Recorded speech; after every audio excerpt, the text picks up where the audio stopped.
नमस्कार। आप देख रहे हैं गोवा का पहला satellite national Hindi news channel राष्ट्र टीवी और मैं हूं आपके साथ अक्षय ठाकुर। आज की सबसे बड़ी खबर गुजरात के अहमदाबाद से है, जहां पर बड़ा विमान हादसा हुआ है। अहमदाबाद से लंदन के लिए उड़ान भरने के करीब 1 मिनट बाद एयर इंडिया का ये विमान दुर्घटना का शिकार हो गया। जानकारी के मुताबिक जिस वक्त ये हादसा हुआ उस समय इस विमान में 242 लोग सवार थे, जिनमें 12 क्रू मेंबर्स भी शामिल। विमान में सवार लोगों में 169 भारतीय, 53 ब्रिटिश, 7 पुर्तगाली और 1 कनाडाई नागरिक सवार थे, साथ ही 12 क्रू मेंबर्स। रिहायशी इलाके में ये प्लेन क्रैश हुआ है, जिसके चलते मौके पर चीख पुकार मच गई। हालांकि हादसे की जानकारी मिलने के फौरन बाद राहत और बचाव कार्य शुरू कर दिया गया। जानकारी ये भी मिली है कि हादसे के समय गुजरात के पूर्व मुख्यमंत्री विजय रूपानी भी इस विमान में सवार थे। प्रधानमंत्री नरेंद्र मोदी ने हादसे पर दुख जताते हुए दुर्घटना को विभत्स बताया है और कहा कि हादसे के बाद से लगातार अधिकारियों और मंत्रियों से उनका संपर्क बना हुआ है। केंद्र सरकार की तरफ से हर प्रकार की मदद पहुंचाई जाएगी। वहीं रेस्क्यू के लिए एनडीआरएफ, बीएसएफ के साथ साथ सेना की मदद भी ली जा रही है।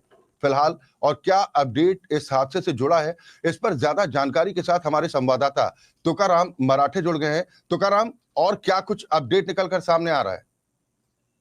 अभी तो अपडेट सबसे बड़ी ये है कि हमारे सूत्रों के अनुसार ये इंफॉर्मेशन मिला है कि जो फ्लाइट जिसका क्रैश हुआ एयर इंडिया का, उसमें 100 से भी ज्यादा लोग की जान चली गई है। और अभी देखा जाए तो 30 बॉडीज जो है वो ऑलरेडी रिकवर हो चुकी है।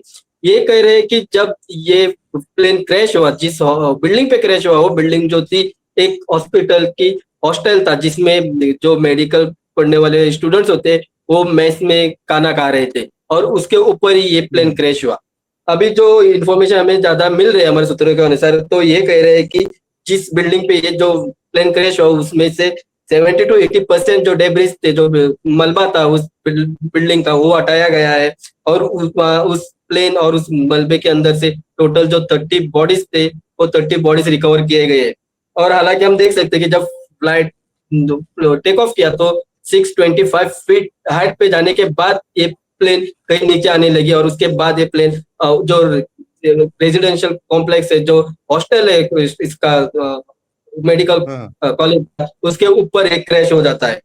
और ये भी कहा जा रहा है कि अराउंड जो 400 से सेंट्रल इंडस्ट्रियल सिक्योरिटी फोर्स जो है, उनको जो एयरपोर्ट में काम कर रहे थे, जो जहां से प्लेन टेक ऑफ किया था, वहां से जो 400 से फोर्स थे उनको वहां पे भेजा है रेस्क्यू करने के लिए। उसके साथ साथ जो बाकी के जो हॉस्पिटल थे, आरटीएफ, डिजास्टर मैनेजमेंट, उनकी टीम को भी वहां पे भेजा गया है। टोटल जो 6 डॉक्टर्स प्लस 20 स्टाफ और 7 एम्बुलेंस उस जगह पे, वारदात के जगह पे हाजिर है, ताकि उनको जो रेस्क्यू करके जो पैसेंजर बाहर आएंगे उनकी मदद के लिए।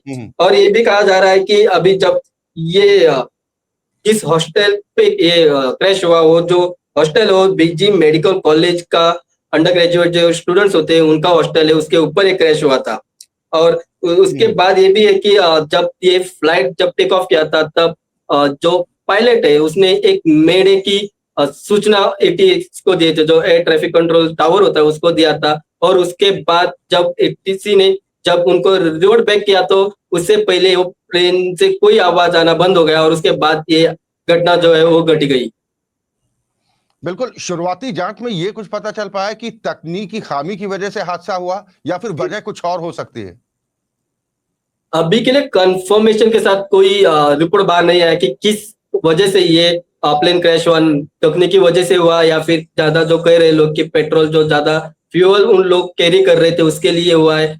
कंफर्मेशन कुछ नहीं, अभी के लिए यही बाहर आ रहा है कि जो फ्यूल कैपेसिटी होती है एक प्लेन की, जब टेक ऑफ करता है तो उनकी कैपेसिटी होती है, उस कैपेसिटी से ज्यादा फ्यूल वो लोग लेके कैरी कर रहे थे और उसके वेट के वजह से ये प्लेन क्रैश हो गया होगा, ये भी कह रहे। लेकिन देखना जाए तो ये जो प्लेन था वो 11 साल पुराना था, लेकिन इतना भी पुराना नहीं कि ये लोगों को कैरी ना किया फिर उसको कोई दिक्कत आ सके, तकनीकी कोई इश्यू आ सके। लेकिन जब बात बढ़ेगी, जब इंक्वायरी होगी, जब ब्लैक बॉक्स से जो इन्फॉर्मेशन बाहर आएगा, उसके बाद ही पता चलेगा कि इसका जो असली रीजन क्या है। जो मेन रीजन जो है वो ब्लैक बॉक्स के ओपन होने के बाद ही पता चलेगा। बिल्कुल, तो क्या जो जानकारी मिल पा रही कि डीजीसीए की तरफ से ये कहा जा रहा है कि जांच का जिम्मा भी सौंपा जा चुका है, इस बारे में कुछ जानकारी मिल पा रही है कि कब तक ये जांच पूरी करने को लेकर निर्देश दिए गए हैं? अभी तक तो ये इन्फॉर्मेशन मेरे पास पहुंचा नहीं है, तो मैं अभी भी चेक कर रहा था कि इसके ऊपर कोई इन्फॉर्मेशन डीजीसीए ने, ना ही जो सरकार है उनकी तरफ से कोई इन्फॉर्मेशन इससे बाहर नहीं आ पाया है अभी तक। जो जानकारी मिली थी, रेस्क्यू ऑपरेशन के लिए बीएसएफ के जवानों की भी मदद ली जा रही है, एनडीआरएफ की टीमें मौके पर है, फॉरेस्ट विभाग की टीम भी मौके पर है, और एक जानकारी ये भी आई कि सेना की भी मदद ली जा रही है। क्या सेना को भी बुलाया गया? हाँ, जितने सारे मदद पहुंचा सके उतने सब जो फोर्सेस है, एजेंसीज है, सब एजेंसी को वहां पे रश करने के लिए बोला गया है। ये भी कहा जा रहा है कि जो वेस्टर्न रेलवे की भी जो टीम्स है वो भी वहां पे जा रहे हैं, बाकी के सेना के जो लोग फोर्सेस है वो भी वहां पहुंच रही है। एनडीआरएफ की तो ऑलरेडी वहां पे पहुंच चुके हैं, सीएफ जो है सेंट्रल इंडस्ट्रियल सिक्योरिटी फोर्स जो एयरपोर्ट पे तैनात होते हैं वो भी वहां पहुंच चुके हैं। जो नजदीक के जो हॉस्पिटल के कर्मचारी थे और एम्बुलेंस थे, फायर ब्रिगेड थे, वो सब वहां पे पहुंचे। तो रेस्क्यू करने के लिए जितने सारे फोर्सेस की जरूरत है, जितने सारे एजेंट्स की जरूरत है, वो सब एजेंसी वहां पे ऑलरेडी पहुंच चुकी है, जो उनको रेस्क्यू करने की अब टीम काम चालू है। बिल्कुल, बताया जा रहा है कि जैसे ही प्लेन ने टेक ऑफ किया था, उसके तकरीबन 1 मिनट के बाद ही ये हादसा हो गया। एक जोरदार धमाका हुआ और उसके बाद पूरा प्लेन आग के गोले में तब्दील हो गया। कुछ चश्मदीदों के राइट, बयान भी राइट। सामने आ रहे हैं, जिन्होंने इस घटना को अपनी आंखों से देखा है, उनकी तरफ से क्या रिएक्शन आ रहे हैं? लोगों को तो जो जो घटना देख चुके हैं उनका इनका इतना ही कहना है कि प्लेन हाँ, रनवे से ऊपर उठ जाता है, उसके बाद प्लेन जो है वो नीचे की तरफ आना शुरू हो जाता है। जैसे कि जब कोई प्लेन लैंड करता है तो वो नीचे की तरफ आने की कोशिश करता है, उस तरीके से वो प्लेन नीचे आ रहा था। और उसके बाद जो उसके सामने सर्टन हाइट के ऊपर जहाँ पे वो हॉस्टल की बिल्डिंग की छत होती है, उसके बाद आने के बाद उसके ऊपर वो क्रैश हो जाता है। अलग अलग तरह की जानकारियां भी निकल कर सामने आ रही हैं। हालांकि जब तक आधिकारिक तौर पर पुष्टि नहीं हो जाती, तब तक कुछ भी कहना मुश्किल है। कुछ जानकारी इस तरह की भी सामने आ रही कि हादसे में तकरीबन 100 से ज्यादा लोगों की मौत हुई है, जबकि आपने भी जानकारी दी कि तकरीबन 30 से 40 बॉडी रिकवर की गई हैं। तो यानी अभी इंतजार करना होगा आधिकारिक तौर पर पुष्टि के लिए।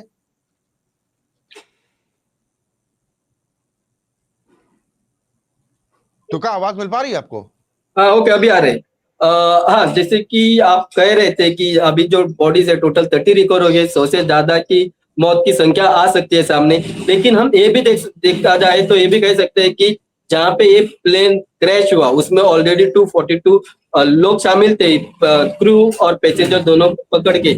लेकिन जहाँ पे ये क्रैश हो जाता है उस बिल्डिंग में भी जो अंडर ग्रेजुएट मेडिकल स्टूडेंट्स थे वो भी मौजूद थे, तो उनकी भी जान चले जाने की एक शंका हो सकती है। क्योंकि जब कोई इतना बड़ा हादसा किसी बिल्डिंग पे हो जाता है, उसके बिल्डिंग के अंदर जो लोग रहते हैं, जब इतना बड़ी आग लगती है या फिर पूरा मलबा किसी के ऊपर गिर जाता है तो उनकी जान को भी हानि होती है।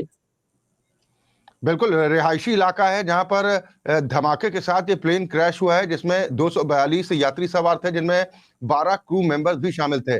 पायलट के बारे में कुछ जानकारी मिल पा रही है, वो सुरक्षित है इस हादसे में? कौन? पायलट के बारे में कुछ जानकारी मिल पा रही है नहीं, तुकाराम? अभी तक तो पायलट या फिर क्रू मेंबर या फिर जो पैसेंजर ट्रेवल करे, जिसमें से 169 इंडियंस थे, 53 ब्रिटिश नेशनल, एक कैनेडियन और 7 पोर्चुगीज नेशनल। तो लेकिन जो बॉडीज रिकवर हुए उसके ऊपर कोई जानकारी नहीं कि किसकी बॉडी है, जो पैसेंजर है या क्रू है, पायलट है, इंडियन नेशनल है या फॉरेन नेशनल है, उसके ऊपर अभी तक कोई इन्फॉर्मेशन बाहर निकल के नहीं आ पा रही। बिल्कुल, तुका बने रही है, क्योंकि लगातार जो हम चर्चा कर रहे हैं और ये जानने की कोशिश कर रहे हैं कि आखिरकार वजह क्या हुई है जिसकी वजह से हादसा हुआ। तकनीकी खामी इस हादसे के पीछे का कारण है या फिर वजह कुछ और है। हालांकि जांच के बाद पूरी पिक्चर क्लियर हो पाएगी, लेकिन इस वक्त सभी की निगाहें इसी बात पर टिकी हैं कि नुकसान कितना हुआ है, क्योंकि 242 यात्री कुल सवार थे, जिनमें 169 भारतीय यात्री बताए जा रहे हैं, 53 ब्रिटिश नागरिक हैं, 7 पुर्तगाली बताए जा रहे हैं, जबकि 1 कनाडाई नागरिक समेत 12 क्रू मेंबर्स बताए जा रहे हैं। जिन घायलों को अस्पताल पहुंचाया गया है, उनके बारे में तो कराम कुछ अपडेट मिल पा रहा है? जो टीम वहां पे पहुंचे, एजेंसी जहां पे पहुंची है, उन लोगों ने जिनको रेस्क्यू किया वो ऑलरेडी हॉस्पिटल में गए हुए। कुछ लोगों की जान जो है बहुत क्रिटिकल है, कुछ लोगों की माइनर इंजरीज है। लेकिन जो क्रिटिकल से वो कितना क्रिटिकल है, उनकी जान रिस्क में है, ये भी कहा जा रहा है कि उनको अभी कुछ लोगों को वेंटिलेटर पे भी है। तो अभी जो पूरा हादसे में जो मौत की संख्या आ रही है सामने 100 से ज्यादा, वो बढ़ भी सकती है, क्योंकि जो क्रिटिकल लोग हैं उनकी जान को भी हानि है, और ये नहीं कह सकते कि कब तक उनकी जान जा सकता है कि नहीं जा सकता है। इसके ऊपर भी एक बहुत बड़ा क्वेश्चन मार्क है। एक जो जानकारी ये आ रही है कि गुजरात के पूर्व मुख्यमंत्री विजय रूपाणी भी इस विमान में सवार थे। अब तो पैसेंजर्स लिस्ट भी सामने आ चुकी है। हाँ, जब पैसेंजर लिस्ट सामने आ चुकी थी उसमें देखा गया था कि जो एक्स सीएम थे उनका नाम भी उसमें शामिल था, वो भी उस प्लेन में शामिल हो सकते हैं। लेकिन अभी तक जो रिकवर किए हुए बॉडीज है या फिर पैसेंजर्स है, उनमें से कोई भी वो जो रूपाणी जो आइडेंटिफाई नहीं हो पाया है। जब आइडेंटिफाई हो जाएगा तभी हम बता सकते हैं कि रूपाणी सेफ है कि नहीं सेफ है, या फिर वो उस प्लेन में थे कि नहीं थी। जब तक कोई कंफर्मेशन वहां से नहीं आता है या फिर कोई आइडेंटिफाई नहीं करता, तब तक कुछ कह नहीं सकते। रेस्क्यू ऑपरेशन के बारे में जानकारी मिल पा रही है? तकरीबन कितना और वक्त अभी लग सकता है? अभी के लिए तो हम इतना कह सकते हैं कि जो बिल्डिंग थी जिस पे यहाँ क्रैश हुआ था, वहां से 70 to 80% मलबा जो है वो निकाला गया है। आग जो है उसको कंट्रोल में लाया गया है। लेकिन जो प्लेन क्रैश तो एक हाइट पे हुए, बिल्डिंग की हाइट पे हुए, तो वहां से रेस्क्यू करने के जो पूरा मलबा है उसे हटाना है। उसके बाद जो प्लेन है उसको भी उधर से हटाना है, उसको नीचे लाना है। जो रेस्क्यू टीम है उनको ऊपर जाना होगा। तो ये सब करने के लिए और एक 3-4 घंटे की लग भी सकता है। बिल्कुल, कुछ हेल्पलाइन नंबर्स भी जारी किए गए हैं ताकि लोग अपनों के बारे में कुछ जानकारी हासिल कर सकें। जो ब्रिटिश नागरिक सवार थे या कनाडाई नागरिक या फिर पुर्तगाली इसमें सवार थे, तो उनको लेकर हेल्पलाइन नंबर अलग से, खासतौर पर जो 53 ब्रिटिश नागरिक सवार थे इस विमान में, उनको लेकर भी हेल्पलाइन नंबर जारी किए गए हैं। तो इन हेल्पलाइन नंबर्स का कितना फायदा मिल पा रहा है लोगों को जो अपनों के बारे में हालचाल लेना चाहते हैं? इस बारे में कुछ जानकारी मिल पा रही है? अभी हेल्पलाइन नंबर तो उन लोगों ने जारी किया है, और दूसरी तरफ से हम देख सकते हैं कि जो यूके एम्बेसी है उन लोगों ने भी सपोर्ट की एश्योरेंस दिया हुआ है। बाकी के जो कंट्रीज है उनका भी एश्योरेंस मिला है कि जो सपोर्ट गोवा इंडिया को लगेगा, इंडिया सरकार को लगेगा या फिर उस एजेंसी को लगेगा, वो सपोर्ट करने के लिए तैयार है। लेकिन जो हेल्पलाइन नंबर है वो तभी काम कर में आएंगे जब कोई आइडेंटिफाई हो जाएगा कि जो बॉडीज रिकवर हुए या फिर जो पैसेंजर अंदर अभी तक है जिनको जान को खतरा है। जब तक आइडेंटिफाई नहीं हो सका तब तक कुछ नहीं कह सकते कि जो हेल्पलाइन के लिए कॉल करेंगे उनको बताने के लिए कि भाई उनके जिनके वजह से उन लोगों ने कॉल किया वो सेफ है कि नहीं सेफ है, वो आप कुछ कह नहीं सकते। किस तरह का अलर्ट वहां के हॉस्पिटल्स में देखने को मिल रहा है और किस तरह के इंतजाम है? क्योंकि बड़ा हादसा हुआ है और ऐसे में लोगों को तत्काल राहत पहुंचे, इसको लेकर तमाम सुविधाओं को फौरन जुटाना होता है। अस्पताल में तमाम इंतजाम नजर आ रहे हैं जहां पर घायलों को ले जाया जा रहा है, जिन लोगों को रेस्क्यू किया जा रहा है। राइट, जब रेस्क्यू ऑपरेशन स्टार्ट किया गया था तब देखे गए कि जो रोड होता है, जो पैसेज होती है, वहां पे उन लोगों ने ग्रीन कॉरिडोर जो है वो घोषित किया गया ताकि जब कोई रेस्क्यू हो जाता है पेशेंट या फिर पैसेंजर, उनको हॉस्पिटल तक जाने के लिए कोई वक्त जो है वो बर्बाद ना हो। क्योंकि जब बोलते हैं कि कोई इंसिडेंट हो जाता है उसके बाद जो वक्त रहता है पैसेंजर के पास या फिर जिनके साथ इंसिडेंट होता है वो क्रिटिकल होता है, और उस टाइम पे बहुत इंपॉर्टेंट होता है कि उसको वक्त पे हॉस्पिटल पहुंचाया जाए और बीच में कोई दिक्कत ना हो, बीच में कोई ब्लॉकेज ना आए। इसके लिए जो सरकार है उन्होंने वहां पे ग्रीन कॉरिडोर के ऑलरेडी ऐलान किया हुआ है, और जो हॉस्पिटल में भी इंतजाम है उन लोगों ने वहां पे ऑलरेडी सारे इंतजाम कर चुके हैं। जो भी डॉक्टर्स है और मेडिकल जो स्टाफ है उनको स्टैंड बाय पे रखा हुआ है। जो अलग से वार्ड है वो भी बनाया हुआ है। आईसीयू की भी तैयारी हो चुकी है वहां पे। बिल्कुल, ये बड़ा हादसा जिस पर अब निगाहें सभी की लगी हुई हैं। सब यही जानना चाहते हैं कि इस हादसे में कितने लोग सुरक्षित बचे हैं, किन लोगों की जान बचाने में कामयाबी हाथ लगी है। तमाम प्रतिक्रियाएं भी निकलकर सामने आ रही। तुकाराम, राष्ट्रपति द्रौपदी मुर्मू की तरफ से भी हादसे पर दुख जाहिर किया गया।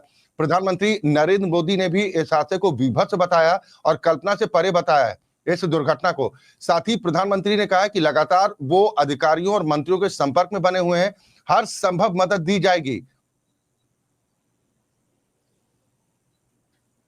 तो का हाँ सर, सुनाई नहीं दिया। प्रधानमंत्री नरेंद्र मोदी की तरफ से भी ये कहा गया है कि लगातार वो संपर्क में बने हुए अधिकारियों और मंत्रियों के पल पल की अपडेट ले रहे हैं। किसी तरह की कोई परेशानी ना हो रेस्क्यू ऑपरेशन में या किसी भी प्रकार की राहत पहुंचाने में पीड़ितों को लगातार केंद्र सरकार की नजर बनी हुई है। उधर राष्ट्रपति द्रौपदी मुर्मू से लेकर ब्रिटेन सरकार की तरफ से भी हादसे पर दुख जाहिर किया गया। रूस की प्रतिक्रिया भी सामने आ गई है, यानी तमाम प्रतिक्रियाएं आ रही हैं, हर कोई दुख जाहिर कर रहा है और वाकई में कल्पना से परे ये भयावह हादसा।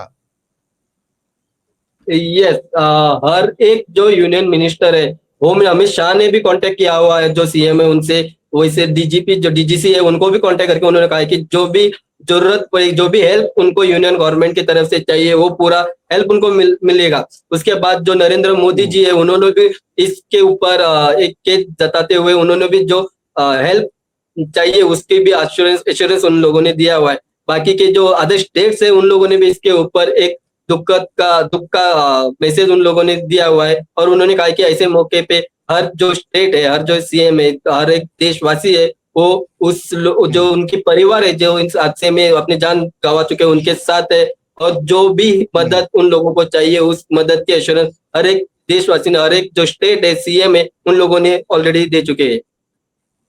बिल्कुल, दुआओं का दौर भी देश भर में देखने को मिल रहा है। खासतौर पर विजय रूपाणी के घर के बाहर से कुछ तस्वीरें सामने आई जहां पर लोग प्रार्थना करते हुए नजर आए कि इस हादसे में जो लोग भी विमान में सवार थे ईश्वर उनकी रक्षा करे। लोग प्रार्थनाएं कर रहे हैं।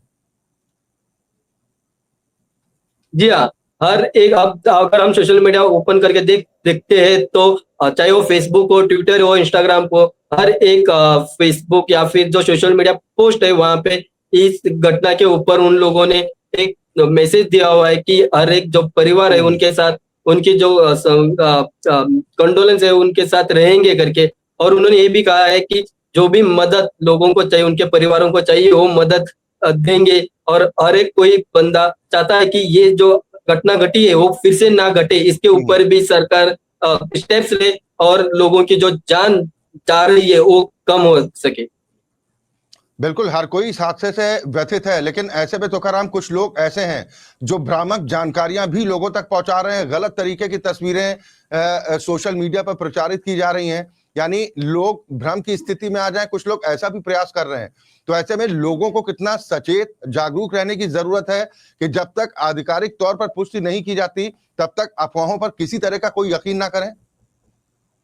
हाँ, मैं लोगों से यही गुजारिश करूंगा कि जो भी लोग इस हादसे के ऊपर इंफॉर्मेशन एकजुट कर रहे हैं तो जो रिलायबल सोर्सेस है, जो वेरीफाइड सोर्सेस है वहीं से ये जानकारी इकट्ठा करें, ना कि जो अनवेरीफाइड या फिर अनरिलायबल सोर्सेस है। जैसे कि बहुत सारे सोशल मीडिया पे बहुत सारे पोस्ट आते हैं, वो लोग अलग पोस्ट डालते हुए कुछ लोग अपने किस्म के जो इन्फॉर्मेशन उनको मिल रहे हो बिना वेरीफाई करके भी वो पोस्ट कर देते। तो मैं इतना ही लोगों से दरखास्त करूंगा कि जो भी इंफॉर्मेशन उनको इस हादसे के ऊपर चाहिए वो रिलायबल सोर्सेज से ही इकट्ठा करें, ना कि कोई सोशल मीडिया या फिर कोई जो इन्फ्लुएंसर होते हैं उनके ऊपर भी भरोसा ना करके एक राइट चैनल के द्वारा ही वो इस इंफॉर्मेशन को इकट्ठा करें। चले, बिल्कुल तुकाराम, बहुत शुक्रिया तमाम जानकारी और बातचीत के लिए, और लगातार आप इस बड़ी खबर पर नजर बनाए रखिए। पल पल की अपडेट हम अपने दर्शकों तक पहुंचाते रहेंगे। फिलहाल बहुत शुक्रिया इस खबर पर तमाम जानकारी और बातचीत के लिए। तो ये बड़ी और अहम खबर इस वक्त आपको बता रहे हैं। दिल को दहला देने वाला यह हादसा अहमदाबाद में हुआ है, जहां पर 242 यात्री इस विमान में सवार थे। हालांकि हादसे के बाद रेस्क्यू ऑपरेशन लगातार चलाया जा रहा है। सेना की भी मदद ली जा रही है, एनडीआरएफ की टीमें तैनात हैं और माना जा रहा है कि जो रेस्क्यू ऑपरेशन है उसको काफी तेज गति के साथ चलाया जा रहा है। पीड़ितों को ज्यादा से ज्यादा राहत पहुंचे इसको लेकर तमाम तैयारियां भी की गई हैं और सभी की निगाह इस हादसे पर टिकी हुई है। तो उधर दुआओं का दौर भी देश भर में देखने को मिल रहा है।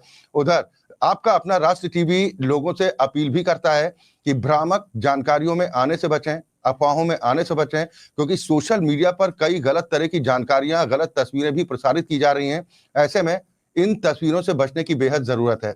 इस बड़ी खबर पर हमारी नजर लगातार बनी है। आप बने रहिए राष्ट्र टीवी के साथ।